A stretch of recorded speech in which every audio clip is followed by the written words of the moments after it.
नमस्कार दोस्तों, क्राइम कहानी यूट्यूब चैनल पर आप सभी का स्वागत है। यदि आप क्राइम की सच्ची कहानियां सुनना पसंद करते हो तो कृपया हमारे चैनल क्राइम कहानी को सब्सक्राइब कर लो, क्योंकि हम इस चैनल के माध्यम से क्राइम की कहानियां, सच्ची वारदात लाते रहते हैं। तो इसलिए हमारे चैनल को सब्सक्राइब कर लीजिए और इस वीडियो को लाइक कर दीजिए। तो चलिए आज की कहानी को शुरू करते हैं। आज की कहानी आपको सोचने पर मजबूर कर देगी, समझने पर मजबूर कर देगी। नशे की लत इंसान की सोचने समझने की शक्ति ही नहीं छीनता, बल्कि उसे अपना गुलाम भी बना लेता है।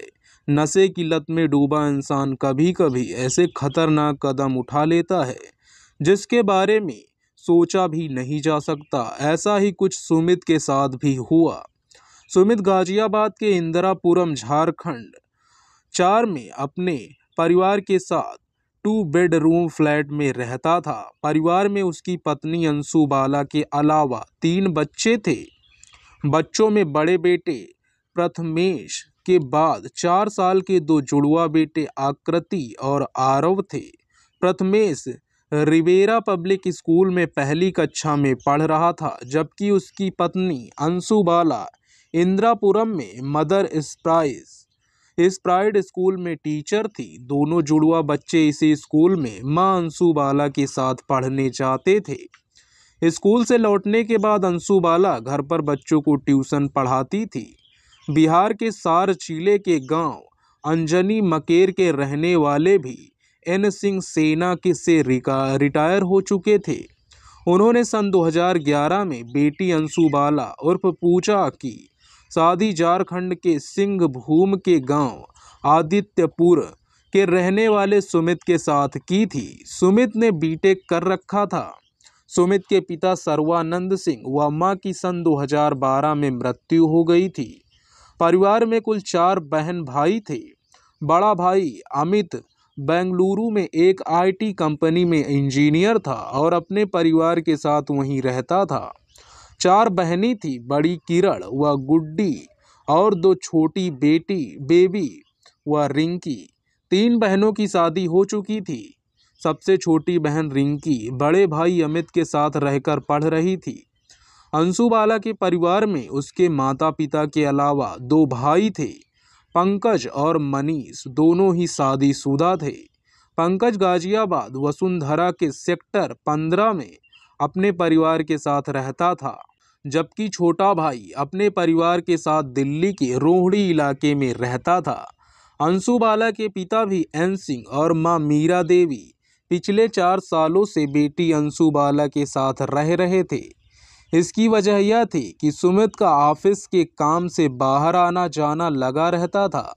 सेना से रिटायर बीएन सिंह इंदिरापुरम की एक सिक्योरिटी कंपनी में सिक्योरिटी ऑफिसर की नौकरी कर रहे थे। हालांकि वह बेटी के पास रहते थे, लेकिन अपना वह पत्नी का खर्च खुद उठाते थे। बेटी के पास रहने की वजह बस यही थी कि दामाद सुमित अक्सर घर से बाहर रहता था। बच्चे छोटे होने के कारण बेटी को किसी की मदद की जरूरत थी। बेटी के पास रहते हुए बीएन सिंह व उनकी पत्नी मीरा देवी दोनों बेटों के पास आते जाते रहते थे। दोनों बेटे भी जब तक उनसे वह बहन अंशु बाला से मिलने के लिए आते रहते थे। अक्टूबर 2018 तक सुमित गुरुग्राम की आईटी कंपनी में सॉफ्टवेयर इंजीनियर की नौकरी पर था। इसके तुरंत बाद उसने बेंगलुरु की American base IT company UST global में नौकरी शुरू कर दी थी। लाखों रुपए पैकेज पर उसने बतौर एप्लीकेशन मैनेजर ज्वाइन किया था। यूएसटी ग्लोबल कंपनी ने 2 महीने बाद अपना सिस्टम अपग्रेड किया तो सुमित काम नहीं कर पाया। बीती जनवरी में उसने इस्तीफा दे दिया, लेकिन घर वालों को इस बारे में पता नहीं था। परिवार को इस सब की जानकारी तब लगी जब वह मार्च में बेंगलुरु छोड़कर हमेशा के लिए दिल्ली आ गया। बेंगलुरु में वह अपने भाई अमित के पास रहता था। जनवरी में नौकरी छोड़ने के बाद से ही सुमित लगातार दूसरी नौकरी के लिए प्रयास कर रहा था, लेकिन उसे सफलता नहीं मिल रही थी। अंशु बाला का वेतन बहुत ज़्यादा तो नहीं था, लेकिन वह अपने व बच्चों के छोटे मोटे खर्च पूरा करने लायक कमा भी लेती थी। अब जब सुमित भी अच्छी कमाई कर रहा था, सास ससुर भी घर के खर्चों में सुमित व अंशु की मदद करते थे, इसीलिए ऐसा कोई कारण नहीं था कि 3 महीने की नौकरी के कारण सुमित या परिवार के लोग परेशान होते। कुल मिलाकर सब कुछ ठीक चल रहा था। इन दिनों बेरोजगारी के कारण सुमित भी पूरे दिन परिवार के साथ ही रहता था। बिहार के सारण जिले में एक करीबी रिश्तेदार की बेटी की शादी थी। 7 अप्रैल 2019 को भी एन सिंह अपनी पत्नी के साथ शादी में शामिल होने के लिए सारण चले गए थे। सुमित के सभी भाई बहन दूर दूर व अलग अलग रहते थे। सभी की खैर खबर मिलती रहे, इसके लिए उन्होंने माई फैमिली नाम से एक सबसे पहले सुमित की बिहार में रहने वाली बहन गुड्डी ने देखा था। वीडियो में सुमित ने जो कुछ बोल रहा था उसे सुनकर गुड्डी के पांव तले जमीन खिसक गई थी। दरअसल इस वीडियो में सुमित बता रहा था, मैंने पत्नी और बच्चों की हत्या कर दी है, मैं खुद भी आत्महत्या करने जा रहा हूँ, यह मेरा आखिरी वीडियो है, मैं दुकान से पोटेशियम साइनाइड लेकर आया हूँ, अब मैं परिवार पालने लायक नहीं रहा, इसीलिए मैंने सबको जान से मार दिया है, जाओ जाकर 100 ले लो, 5 मिनट में मैं पोटेशियम साइनाइड खा लूँगा। वीडियो में ही उसने बताया कि उसने न्याय खंड के हुकुम मेडिकल स्टोर से पोटेशियम साइनाइड खरीदा है, जिसे खाकर वह मरने जा रहा है। सुमित ने वीडियो में यह भी बताया कि वह नशे के लिए ड्रग भी हुकुम मेडिकल स्टोर से लेता था। मेडिकल स्टोर के मालिक मखनपुर निवासी मुकेश ने ड्रग के नाम पर उसे काफ़ी लूटा था, जिसके चलते उस पर लाखों का कर्ज हो गया था। उसने भी मुकेश के खाते से मोबाइल बैंकिंग के जरिए लाखों रुपए अपने खाते से ट्रांसफ़र कर लिए हैं। 2 मिनट 40 सेकंड के वीडियो में सुमित ने बताया कि वह इस समय काफ़ी डिप्रेसिव था, इसीलिए उसने हत्या कर दी है। यह पूरी वीडियो जैसे ही गुड्डी ने देखी तो उसने बेंगलुरु में रह रहे अपने बड़े भाई अमित को फ़ोन कर सारी बात बताई, तो वह भी बेचैन हो गया। अमित ने गुड्डी से बात करने के बाद खुद भी फैमिली ग्रुप पर डाली गई वह वीडियो देखी तो गुड्डी से बात किया। अमित ने गुड्डी से कहा कि वह तुरंत अंशु बाला के भाई पंकज को बता दे, क्योंकि वही एक ऐसा शख्स था जो सुमित के घर के सबसे नज़दीक रहता था।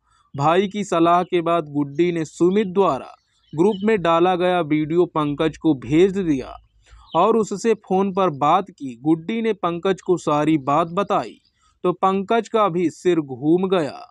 तब तक हकीकत किसी को मालूम नहीं थी, इसीलिए गुड्डी ने पंकज को सलाह दी कि वह तत्काल सुमित के घर जाकर देखे कि माजरा क्या है। तब तक किसी को यकीन नहीं हो रहा था। वे लोग सोच रहे थे कि सुमित ने कहीं मजाक तो नहीं किया। अमित, गुड्डी और पंकज सभी लोगों को जैसे ही इस वीडियो मैसेज के बारे में पता चला, उन्होंने सुमित के मोबाइल फ़ोन पर संपर्क करना चाहा ताकि उससे बात कर असलियत जान सके, लेकिन सभी को उसका मोबाइल स्विच ऑफ मिला। इससे सभी को शंका होने लगी। उन्होंने अंशु बाला व घर के दूसरे मोबाइल फ़ोन पर भी संपर्क करने की कोशिश की, लेकिन दोनों फ़ोन स्विच ऑफ मिले तो पंकज का मन शंका से भर उठा। पंकज ने यह सब सुनने के बाद अपने आस पड़ोस के 1-2 लोगों को साथ लिया और ज्ञान खंड 4 में सुमित के मकान पर पहुंच गए, लेकिन वहां ताला लटका देख उनका दिल आशंका से भर गया। उन्होंने सुमित के पड़ोस में रहने वाले और कॉलोनी के कुछ लोगों को एकत्र कर उन्हें अपने बहनोई द्वारा भेजे गए वीडियो के बारे में बताया, तो सभी ने सलाह दी कि घर का ताला तोड़कर चेक किया जाए। फलस्वरूप सुमित ने घर का ताला तोड़ दिया। दरवाजा खोलकर अंदर का नज़ारा देखा तो सभी दंग रह गए। अंदर ड्राइंग रूम में लेकर बेडरूम तक तीनों बच्चों और अंशु बाला के खून से लथपथ शव पड़े थे, जबकि सुमित का कहीं पता नहीं था। घर में 4 हत्याएं होने की खबर जल्द ही पूरी कॉलोनी में फैल गई। सुमित के घर के बाहर लोगों की भीड़ उमड़ने लगी। इस बीच किसी के कहने पर पंकज ने पुलिस को सूचना दे दी थी। उस समय शाम के 7 बजे थे। पुलिस कंट्रोल रूम से यह सूचना अभय खंड चौकी को दी गई। सुमित का घर इस चौकी क्षेत्र में आ रहा था। अभय खंड चौकी प्रभारी एसआई प्रहलाद सिंह 2-3 सिपाहियों को साथ लेकर घटना स्थल पर पहुंच गए। उन्होंने घर में एक साथ 4 लाशें देखी तो इंदिरापुरम थाना प्रभारी संदीप कुमार को फोन करके जानकारी दी। वैसे तो हत्या की वारदात ही पुलिस के लिए बड़ी बात होती है, लेकिन यहाँ तो एक साथ 4 हत्याएं की बात भी। इंस्पेक्टर संदीप कुमार ने इंदिरापुरम क्षेत्र के एसपी अरपड़ा गौतम, एसपी सिटी लोक कुमार व गाजियाबाद के एसएसपी उपेंद्र कुमार अग्रवाल को इस घटना से अवगत करा दिया। 8 बजते बजते इंदिरापुरम का ज्ञानखंड 4 पुलिस छावनी में तब्दील हो गया। जिले का हर छोटा बड़ा अधिकारी और फॉरेंसिक टीम वहां पहुंचकर जांच पड़ताल में जुट गई। पंकज ने अपने माता पिता के साथ दिल्ली में रहने वाले अपने भाई व अन्य रिश्तेदारों को इस घटना से अवगत करा दिया था। पंकज के मोबाइल फोन पर सुमित की बहनों व भाई अमित के भी लगातार फोन आ रहे थे। उन्होंने उन्हें भी वास्तविकता से अवगत करा दिया।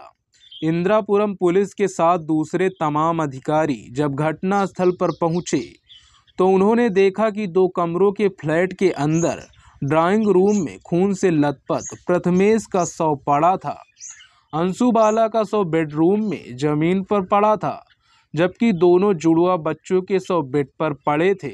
ऐसा लगता था जैसे उन्हें सोते समय बेहोशी की अवस्था में मारा गया था। फर्श पर, बेड पर तथा 1-2 जगह दीवारों पर खून के निशान थे। बिस्तर पर पड़ा खून सूखकर काला पड़ने लगा था। तीनों बच्चों और अंशु के गले पर धारदार हथियार के निशान थे। अंशु बाला के पेट और छाती के अलावा हाथ पर भी कई जगह धारदार हथियारों के निशान थे। शरीर पर कई जगह खरोंचने के भी निशान थे और कपड़े भी अस्त व्यस्त थे। इससे पहली नज़र में प्रतीत होता था कि मरने से पहले कातिल से उसकी झड़प हुई थी और उसने अपने बचाव में काफ़ी संघर्ष किया था। शव को सबसे पहले देखने वाले पंकज ने पुलिस को बताया कि तीनों बच्चों के मुंह के ऊपर तकिए रखे हुए थे। सुमित ने शायद परिवार के सभी लोगों को खाने की किसी चीज़ में कोई नशा देकर बेहोश कर दिया था। इसीलिए जब उनकी हत्या की गई तो आस पड़ोस में किसी भी व्यक्ति ने कोई चीख पुकार नहीं सुनी। थाना प्रभारी संदीप कुमार ने फॉरेंसिक टीम के साथ जब घर की छानबीन शुरू की तो उन्हें रसोई घर में सहजन की सब्जी के टुकड़े मिले, कोल्ड ड्रिंक की 2 खाली बोतलें व नशे की गोलियों के कुछ खाली पैकेट भी मिले। सभी चीज़ों को पुलिस ने जांच के लिए अपने कब्जे में ले लिया, क्योंकि पुलिस को शक था कि सब्जी में नशीली गोलियां पदार्थ मिलाया गया था।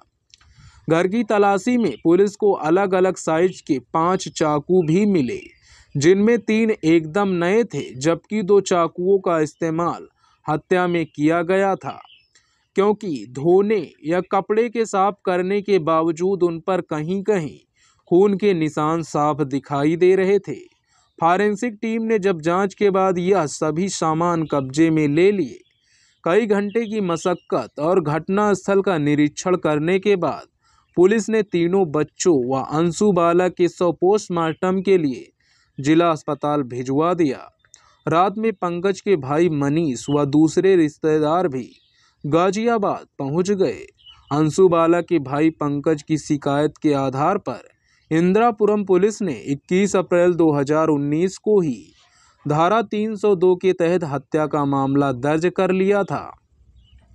जांच का काम खुद थाना प्रभारी संदीप कुमार कर रहे थे। सुबह होते ही पुलिस ने सुमित की खोज खबर लेने के लिए चौतरफा कोशिशें शुरू कर दी। चूंकि सुमित का मोबाइल नंबर बंद था, इसीलिए उस तक पहुंचने का जरिया सिर्फ उसका मोबाइल नंबर ही था। हैरानी की बात यह थी कि घर में सुमित के अलावा 2 मोबाइल फोन और थे। इसमें एक फ़ोन अंशु बाला का था और दूसरा घर में रहता था। वे दोनों फ़ोन भी घर की तलाशी में पुलिस को नहीं मिले थे। यह भी नहीं पता था कि सुमित जिंदा है या मर चुका है। इसीलिए एसएसपी उपेंद्र अग्रवाल ने साइबर शाखा की टीम से सुमित व अंशु बाला के दोनों मोबाइल नंबर सर्विलांस पर लगवा दिए। इन मोबाइल नंबरों की लोकेशन के बारे में मिलने वाली पल पल की जानकारी इंदिरापुरम पुलिस को देने का काम सौंप दिया। एसपी सिटी लोक कुमार व एसएसपी अरपड़ा गौतम ने थाना प्रभारी संदीप कुमार, एसआई प्रहलाद सिंह और राम चौकी प्रभारी इजहार अली के नेतृत्व में 3 टीमें बनाई। पुलिस की टीमों ने सुबह होते ही सबसे पहले घटनास्थल पर पहुंचकर आस पड़ोस के लोगों और सुमित कुमार के सभी रिश्तेदारों से बातचीत और पूछताछ करने का काम शुरू किया। पड़ोसियों से पूछताछ में पुलिस को पता चला कि मृतक परिवार काफी मिलनसार था। पड़ोसियों से अंशु बाला और सुमित का बहुत अच्छा व्यवहार था।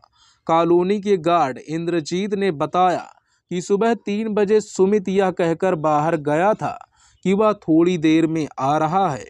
वह किस काम से और कहां गया इसके बारे में उसे बताया नहीं था। गार्ड का कहना था कि सुमित के चेहरे से यह आभास नहीं हुआ कि उसने 4 हत्याएं की है। पड़ोसियों ने 21 अप्रैल की सुबह से सुमित के परिवार के किसी भी सदस्य को नहीं देखा था। 20 अप्रैल की शाम को अंशु बाला का बड़ा बेटा प्रथमेश अपनी मां के साथ बाहर जरूर देखा गया था। दोनों एकदम नॉर्मल थे। पता चला कि सुमित भी अक्सर बच्चों के साथ बाहर खेला करता था। 22 अप्रैल की दोपहर तक पुलिस ने अंशु बाला व उसके तीनों बच्चों का पोस्टमार्टम करवाकर चारों के शव उनके परिजनों को सौंप दिए। 21 अप्रैल की रात में ही पंकज ने अपने पिता को फोन करके इस हादसे की सूचना दी। बेटी और नाती नातिन की हत्या की खबर सुनते ही अंशु बाला के माता पिता अगली सुबह बिहार के सारण से फ्लाइट पकड़कर दोपहर तक दिल्ली और फिर दिल्ली से गाजियाबाद पहुंच गए। सुमित के भाई अमित व 2 बहनें भी दोपहर तक गाजियाबाद आ गए। दोनों परिवारों ने मिलकर चारों शवों का अंतिम संस्कार किया। पुलिस को पोस्टमार्टम रिपोर्ट मिल चुकी थी, जिसमें अंशु के गले के साथ शरीर के अन्य हिस्सों पर चाकू के 6 निशान पाए गए थे। वहीं बच्चों की मौत गला रेतने से बताई गई थी। हत्या का समय 20 व 21 अप्रैल की रात 12 बजे के बाद का बताया गया। नशीले पदार्थ, नींद की गोली दिए जाने की पुष्टि नहीं होने के कारण चारों के बिसरा को सुरक्षित कर जांच के लिए भेज दिया गया।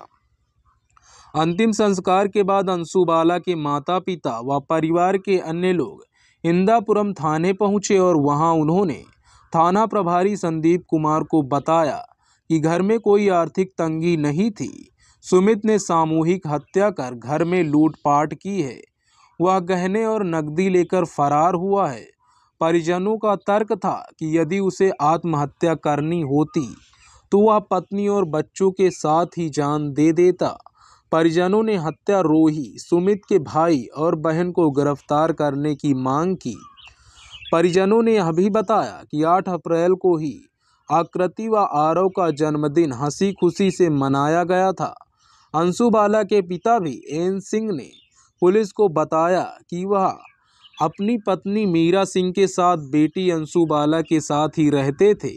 इसीलिए उन्होंने देखा कि सुमित अक्सर अंशु से लड़ाई करता था। वह उससे बार बार रुपए मांगता था। रुपए न देने पर पिटाई करता था। बीएन सिंह का यह भी कहना था कि सुमित हर महीने लाखों रुपयों से अधिक कमाता था। उसने नौकरी जरूर छोड़ दी थी, लेकिन घर परिवार चलाने के लिए उसे कोई परेशानी नहीं थी। जबकि सुमित ने वीडियो में आर्थिक तंगी के चलते पत्नी और बच्चों की हत्या करने का दावा किया था, लेकिन पुलिस ने पूरी कॉलोनी के लोगों के अलावा किराना कॉस्मेटिक की दुकान और प्रेस वालों से पूछताछ की तो उन्होंने परिवार व किसी प्रकार का उधार होने से साफ इनकार कर दिया। सभी का कहना था कि सामान खरीदने के बाद तुरंत भुगतान कर दिया जाता था। सोसाइटी में कपड़े प्रेस करने वाले रामलाल ने पुलिस को बताया कि सुमित के घर से उसके पास प्रतिदिन 6 जोड़ी कपड़े प्रेस होने आते थे। शुक्रवार सुबह भी कपड़े प्रेस होने आए थे। कपड़े प्रेस करने के एवज में प्रतिमाह सुमित के घर से उसे हजारों रुपए मिलते थे। परिवार के कभी रुपए उधार नहीं किए। सोसाइटी के पास स्थित किराना दुकान चालक ने बताया कि अंशुबाला प्रतिमाह 8,000 का घरेलू सामान नगद लेकर जाता था। कपड़े प्रेस करने वाले धोबी रामलाल ने यह भी बताया कि सुमित जब भी यहाँ रहता था, घर के नीचे या सोसाइटी में घूमकर सिगरेट पीता था। वह सिगरेट पीने का इतना आदी था कि एक दिन में 3 से 4 डिब्बी सिगरेट पी जाता था। पूछने पर सुमित कहता था कि सिगरेट पर उसका महीने का खर्च हजारों रुपयों से ज़्यादा आता है। इस पूरी पूछताछ में यह बात भी साफ हो गई कि आर्थिक तंगी की जो बात सामने आ रही थी उसमें बहुत ज़्यादा दम नहीं था। इसीलिए पुलिस ने अंशुबाला के परिजनों द्वारा हत्याकांड में सुमित के भाई और बहन के शामिल होने और उन्हें गिरफ्तार करने की मांग को दरकिनार कर दिया, क्योंकि यह बात साफ हो चुकी थी कि परिवार ना तो किसी आर्थिक मुसीबत में था, ना ही परिवार के दूसरों लोगों का सुमित के घर बहुत आना जाना था। इसीलिए पुलिस ने अब अपना सारा ध्यान सुमित को तलाश पर केंद्रित कर दिया। पुलिस ने सुमित के मोबाइल नंबर की CDR निकाल ली। उसमें पुलिस को करीब आधा दर्जन ऐसे नंबर मिले जिन पर सुमित की बात होती थी। यह नंबर बिहार, बेंगलुरु, मध्य प्रदेश, दिल्ली समेत कई अन्य स्थानों के थे। पुलिस ने संदिग्ध नंबरों की एक-एक कर जांच पड़ताल शुरू कर दी। सर्विलांस टीम को अचानक उस वक्त सुमित की लोकेशन मिल गई जब उसने कुछ देर के लिए अपना मोबाइल ऑन किया। उस वक्त उसकी लोकेशन मध्य प्रदेश के रतलाम में थी। सुमित ने अपनी पत्नी के दोनों मोबाइल तो ऑन नहीं किए थे। इस दौरान 1-2 बार उसने अपने भाई अमित से बात करने के लिए अपना फ़ोन खोला तो उसकी लोकेशन ट्रेस हो गई। उसकी लोकेशन रतलाम की आ रही थी।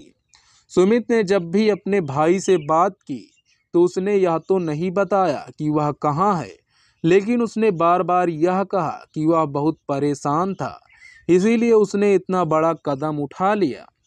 SSP उपेंद्र अग्रवाल ने इस दौरान मोबाइल की लोकेशन मिलने वाले स्थानों पर वहां की GRP को सुमित के फोटो के साथ जानकारी भेजी ताकि वह किसी को दिखे तो उसे पुलिस हिरासत में ले ले। आनन फानन में SI प्रहलाद व एजहार अली और कांस्टेबल रवि कुमार भी टीम को रतलाम रवाना कर देते हैं। साथ ही उन्होंने सर्विलांस टीम को उनके साथ बराबर संपर्क बनाकर सुमित की लोकेशन का अपडेट देने की भी आदेश दिए।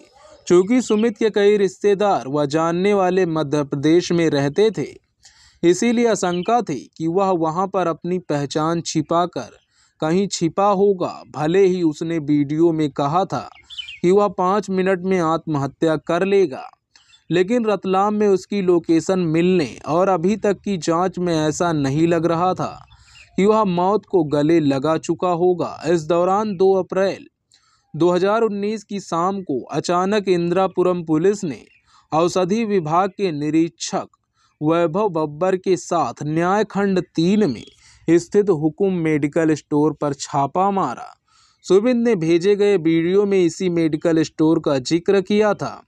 पुलिस ने मेडिकल स्टोर के संचालक मुकेश, जो मकनपुर का रहने वाला था, उसको गिरफ्तार कर लिया। छापा मारकर जब पड़ताल की गई तो पता चला कि उसने 2 साल से मेडिकल स्टोर के लाइसेंस का नवीनीकरण नहीं कराया था। उससे पूछताछ में पता चला कि सुमित 2 साल में लाखों रुपए की नशीली दवाइयां खरीद कर खा चुका था। सुमित कुमार के वीडियो में बताया था कि वह पोटेशियम साइनाइड खाकर 5 मिनट में अपनी ज़िंदगी भी खत्म कर लेगा, मगर हुकुम मेडिकल स्टोर के संचालक मुकेश से जब पूछताछ हुई तो उसने बताया कि उसके पास पोटेशियम साइनाइड नहीं था। सुमित काफ़ी जिद कर रहा था, जिसकी वजह से उसने पोटेशियम साइनाइड बताकर उसे दूसरी दवा दे दी थी। विश्वास दिलाने के लिए उसने नशीली दवाओं की एवज में उससे 22,500 वसूले थे। पुलिस को भी तलाशी में उसकी दुकान से पोटेशियम साइनाइड नहीं मिला। उसकी दुकान की तलाशी में कई नशीली व प्रतिबंधित दवाइयां जरूर बरामद हुई। पुलिस ने मेडिकल स्टोर से ऐसी 2 पेटी दवाइयां कब्जे में ले।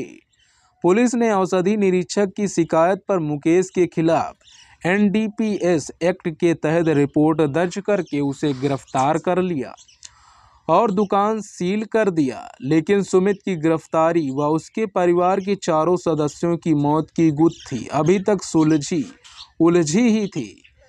इस दौरान पुलिस को मिली फॉरेंसिक रिपोर्ट से पता चला कि सुमित ने पत्नी व बच्चों की हत्या के लिए 2 चाकुओं का प्रयोग किया था। बाथरूम से जो चाकू बरामद हुए थे उन्हें पानी से साफ किया गया था। जांच पड़ताल में यह भी पता चला कि सुमित वारदात वाली रात 2 बजे तक व्हाट्सएप शहर में लोकेश रेलवे पुलिस के एक कांस्टेबल से टीवी चैनलों पर गाजियाबाद में हुए चौहर हत्याकांड से जुड़ी खबर देखी थी। इस खबर में हत्या के बाद लापता सुमित की तस्वीर भी दिखाई गई थी। उसी तस्वीर के हुलिये से मिलते जुलते एक शख्स को जब GRP के जवान ने स्टेशन पर देखा तो संदिग्ध मानकर वह उसे थाने ले आया। उसकी ID चेक करने पर जब उसका संबंध गाजियाबाद से जुड़ा पाया गया तो उडुपी GRP ने इसकी सूचना गाजियाबाद पुलिस को दे दिया। उडुपी पुलिस ने जब गाजियाबाद पुलिस ने पीड़ित परिजनों को दिखाया तो उन्होंने तस्दीक कर दी कि वह सुमित है। बाद में पुलिस ने सब कुछ आसान हो गया। SSP ने रतलाम में सुमित को खोज रही पुलिस टीम को फ्लाइट पकड़कर उडुपी पहुंचने के आदेश दिए। वहां पहुंचकर इंदिरापुरम पुलिस ने सुमित को अपनी कस्टडी में ले लिया। सुमित कुमार को उसी दिन उडुपी की कोर्ट में पेश कर पुलिस ने उसका ट्रांजिट रिमांड लिया और उसे लेकर अगले दिन 24 अप्रैल को गाजियाबाद लौट आई। सुमित को अदालत में पेश करने के बाद पुलिस ने 2 दिन के रिमांड पर लिया, जिसके बाद खुलासा हुआ कि सुमित ने किस वजह से और क्यों इस वारदात को अंजाम दिया था। सुमित ने अपने कन्फेशन वीडियो में भी इस सच को स्वीकार किया था कि उसे ड्रग की लत है। सुमित बीटेक की पढ़ाई के दौरान ही ड्रग की लत का शिकार हो गया था, लेकिन उसके परिवार को यह बात कभी भी पता नहीं चली। बीटेक की पढ़ाई के दौरान जब सुमित हॉस्टल में रहता था तब उसे दोस्तों की संगत में ड्रग लेने, चरस, सिगरेट पीने और शराब पीने की आदत पड़ गई थी। इसी दौरान जब उसकी शादी हो गई, उसकी नशे की लत कुछ कम जरूर हो गई, मगर उसके बाद भी चोरी छिपे वह ड्रग लेता रहता था। 1-2 बार उसकी पत्नी अंशु बाला को उस पर शक हुआ तो उसने इधर उधर की बात बनाकर पत्नी को बहका दिया। 1.5 साल पहले सुमित की नशे की लत उस वक्त फिर बढ़ गई जब वह गुरुग्राम की IT कंपनी में नौकरी करता था। वहां उसके 1-2 साथी भी नशा करते थे। 1 साल पहले अंशु ने सुमित के कपड़ों की जेब से नशे की गोलियां पकड़ी। दोनों के बीच पहली बार इस बात को लेकर झगड़ा हुआ था। अंशु बाला ने तब यह बात सुमित की बड़ी बहन गुड्डी को बताई थी। गुड्डी ने भी सुमित को डांटते हुए नशा न करने की हिदायत दी थी। सुमित अच्छा कमाता था और पैसे भी कोई कमी नहीं थी, इसीलिए उसने सोचा ही नहीं कि जब नशा करने के लिए उसके पास पैसा नहीं होगा तो वह क्या करेगा। जनवरी में जब सुमित की नौकरी चली गई तो 1 महीने तो सब ठीक रहा, लेकिन जैसे जैसे वक्त बीतने लगा उसका डिप्रेशन और नशे की लत दोनों बढ़ते गए। जाहिर है नशे की लत के साथ खर्चा भी बढ़ने लगा, जबकि इनकम कुछ थी नहीं। सुमित को खुद भी और परिवार को भी ठाठ की जिंदगी जीने की आदत थी। धीरे धीरे उसने आने वाले दिनों में पैसे के अभाव में उसकी ज़िंदगी बेहद मुश्किल भरी हो जाएगी, इस बात को लेकर वह चिड़चिड़ा रहने लगा। अब पत्नी से भी उसकी बात पर झगड़ा हो जाता था। अंशु भी बराबर नशा करने को लेकर ताने देती थी कि नशे से अपना वक्त खराब करने से अच्छा है कि वह नौकरी तलाश करने में वक्त लगाए। दूसरी ओर भरी हुई सिगरेट पीने और नशे की गोलियां लेने की सुमित की क्षमता भी बढ़ चुकी थी। वह हुकुम मेडिकल स्टोर से ही लाखों रुपए की नशे की दवाइयां लेकर खा चुका था। अब धीरे धीरे वहां भी उसका उधार खाता शुरू हो गया था। इस दौरान 8 अप्रैल 2019 को आरव व आकृति का जन्मदिन मनाने के अगले दिन जब सुमित के सास ससुर किसी शादी के लिए बिहार गए तो एक दिन अंशु ने सुमित पर ऐसा तंज कसा कि बात उसके दिल पर लगी। अंशु ने सुमित से कह दिया कि अगर ऐसा नशेड़ी पति की किस्मत में लिखा था तो भगवान उसे कुंवारी ही रहने देता। सुमित को उस दिन लगा कि उसके इतना करने के बावजूद घर में अगर उसकी यही कदर है तो ऐसे परिवार का ना होना बेहतर है। उस दिन की बात सुमित के दिल में ऐसी बैठ गई कि वह दिन रात नशा करता और एक ही बात सोचता कि ऐसे परिवार की फिक्र करने से क्या फ़ायदा जहां इंसान का कदर न हो। इससे तो अच्छा है कि बिना परिवार अकेले रहो और मस्ती से जियो। एक बार दिमाग में इस विचार ने घर कर लिया तो बस वह इसी बात पर सोचने लगा। उसने इरादा कर लिया कि वह पूरे परिवार को खत्म कर देगा और अकेला ऐश की जिंदगी जिएगा। अंशु सुमित को नशे की हालत में देखकर उसे ताने मारती थी। इससे सुमित का इरादा और भी ज्यादा मजबूत होता चला गया। सुमित के पास जमा पूंजी भी खत्म होने लगी थी, इसीलिए वह और ज्यादा तनाव में रहने लगा था। उसने परिवार को खत्म करने का पूरा मन बना लिया।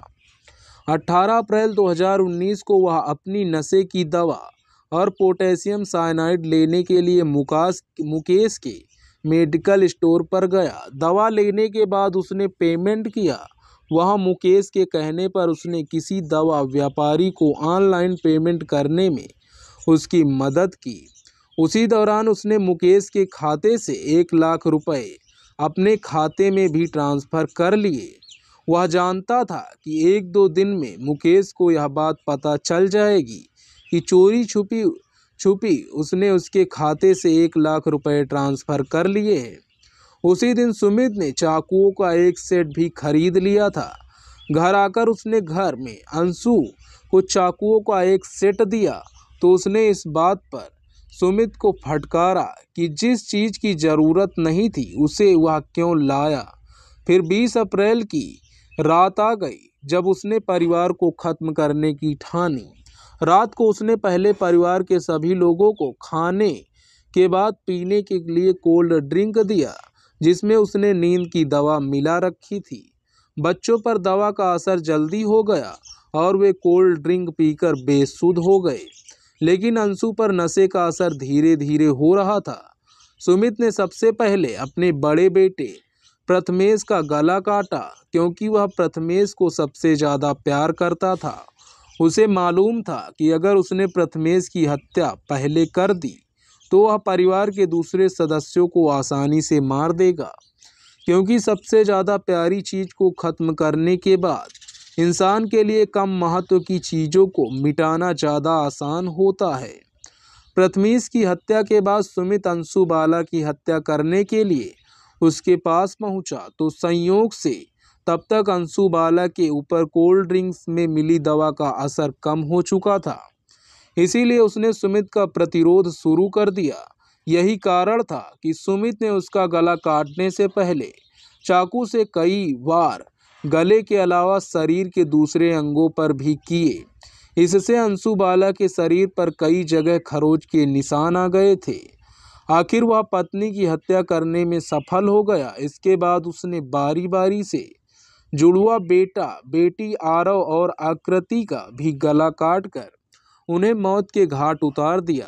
हत्या करने के बाद उसने हत्या में इस्तेमाल चाकुओं को बाथरूम में जाकर धो दिया। उसने अपने खून से लथपथ कपड़ों को बाथरूम में जाकर बदला और रात भर घर में बैठकर अपने किए पर सोचता विचारता रहा।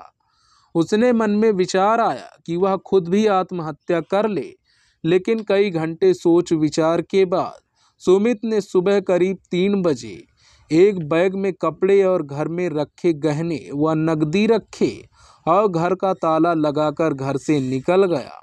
रास्ते में उसे गार्ड मिला तो सुमित ने उससे कह दिया कि वह थोड़ी देर में वापस लौट आएगा। घर के बाहर आकर उसने नई दिल्ली रेलवे स्टेशन के लिए ओला कैब बुक किया और वहां से स्टेशन पर पहुंचा। तत्काल टिकट लेकर त्रिवेंद्रम जाने के लिए तैयार खड़ी राजधानी एक्सप्रेस में चढ़ गया।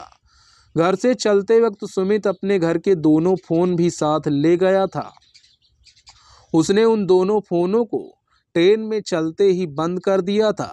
ट्रेन में ही सुमित ने अपना कन्फेशन वीडियो बनाया और उसे अपने परिवार के व्हाट्सएप पर वीडियो भेजने के बाद उसने अपना फ़ोन भी बंद कर दिया। सुमित ने बताया कि पहले तो वह आत्महत्या करना चाहता था, लेकिन जब ट्रेन में बैठ गया तो उसका इरादा बदल गया। उसने तय किया कि वह कहीं दूर जाकर अपनी पहचान छिपाकर साधु संत बनकर जिंदगी गुजार लेगा, ताकि उसकी नशे की लत भी पूरी होती रहे। पुलिस के पूछताछ के बाद सुमित को अदालत में पेश कर जेल भेज दिया गया। दोस्तों, इस कहानी का उद्देश्य किसी को परेशान करना, किसी का दिल दुखाना नहीं है, बल्कि आपको जागरूक करना, आपको सचेत करना है। इस कहानी के बारे में अपनी राय कमेंट बॉक्स में ज़रूर बताइएगा। ऐसी ही क्राइम की सच्ची कहानियां सुनने के लिए हमारे चैनल क्राइम कहानी को सब्सक्राइब कर लीजिए और इस वीडियो को लाइक करके शेयर कर दीजिए, क्योंकि हम इस चैनल के माध्यम से आपको जागरूक करने का प्रयास करते रहते हैं, आपको सचेत करने का प्रयास करते रहते हैं। तो आपका तो इतना फ़र्ज बनता है कि आप हमें सपोर्ट करने के लिए हमारे चैनल को सब्सक्राइब कर ही सकते हो। तो दोस्तों, धन्यवाद। आप सभी अपना ख्याल रखें। मिलते हैं अगली क्राइम की सच्ची घटना में।